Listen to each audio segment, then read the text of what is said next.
Titanic എന്ന കപ്പലിനെ കുറിച്ച് അറിയാത്തവർ ആരുമുണ്ടാകില്ല. ഇപ്പോഴിതാ ടൈറ്റാനിക് 2 എന്ന പേരിൽ പുതിയൊരു കപ്പൽ ഇറങ്ങുന്നു. നോക്കാം വിശദമായി. ഒരിക്കലും മുങ്ങില്ലെന്ന് പറഞ്ഞു വന്ന് ആദ്യ യാത്രയിൽ തന്നെ മഞ്ഞുമലയിൽ ഇടിച്ച് തകർന്ന കപ്പൽ, അതാണ് ടൈറ്റാനിക്. ടൈറ്റാനിക്കിന്റെ വിധി മറ്റൊന്നായിരുന്നു. ലോകത്തിന് ഇന്നും അന്നും അത്ഭുതമായിരുന്നു ടൈറ്റാനിക് എന്ന അക്കാലത്തെ ഏറ്റവും വലിയ യാത്ര ആവിക്കപ്പൽ. അതുകൊണ്ടാണല്ലോ അതിന്റെ അവശിഷ്ടങ്ങൾ കാണാൻ പോലും ഇത്രയധികം റിസ്ക് എടുത്ത് ആളുകൾ പോകുന്നത്. ലോകത്തിന് ടൈറ്റാനിക്കിലുള്ള കൗതുകം അവസാനിച്ചിട്ടില്ല എന്ന് സാരം. എന്നാലും ടൈറ്റാനിക് പോലെ ഇനി ഒരു കപ്പൽ ഉണ്ടാകുമോ?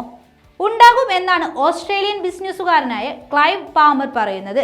പാമറിന് ടൈറ്റാനിക്കിനോട് വളരെയധികം താല്പര്യമുണ്ട്. അതുകൊണ്ട് തന്നെ ടൈറ്റാനിക്കിനോട് സാമ്യമുള്ള ഒരു ടൈറ്റാനിക് 2 കപ്പൽ കൊണ്ടുവരുമെന്നാണ് അദ്ദേഹം പറയുന്നത്. ഒരു ദശാബ്ദത്തിലേറെയായി ശതകോടീശ്വരനും ഖനന വ്യവസായിയുമായ പാമർ രണ്ടാമത്തെ ടൈറ്റാനിക് നിർമ്മിക്കാനുള്ള ആശയത്തിന് പിന്നാലെയാണ്. 69കാരനായ അദ്ദേഹം പറയുന്നത് ഇത് ആ പഴയ ടൈറ്റാനിക്കിന്റെ ഒരു ആധുനിക പതിപ്പായിരിക്കുമെന്നാണ്.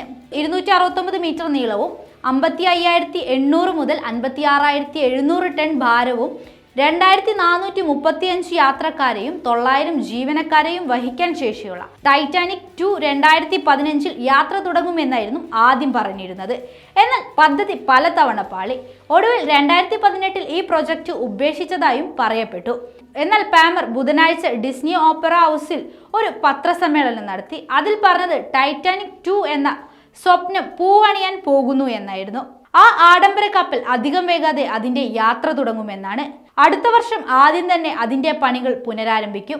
ടൈറ്റാനിക് 2 2027 ജൂണിൽ സതാപ്ടണിൽ നിന്ന് ന്യൂയോർക്കിലേക്ക് പുറപ്പെടുമെന്നും 1992 ടൈറ്റാനിക് നടത്തിയ യാത്രയുടെ അതേ പാതയിൽ തന്നെയായിരിക്കും ഈ ടൈറ്റാനിക്കിന്റെ യാത്ര എന്നും അദ്ദേഹം പറഞ്ഞു.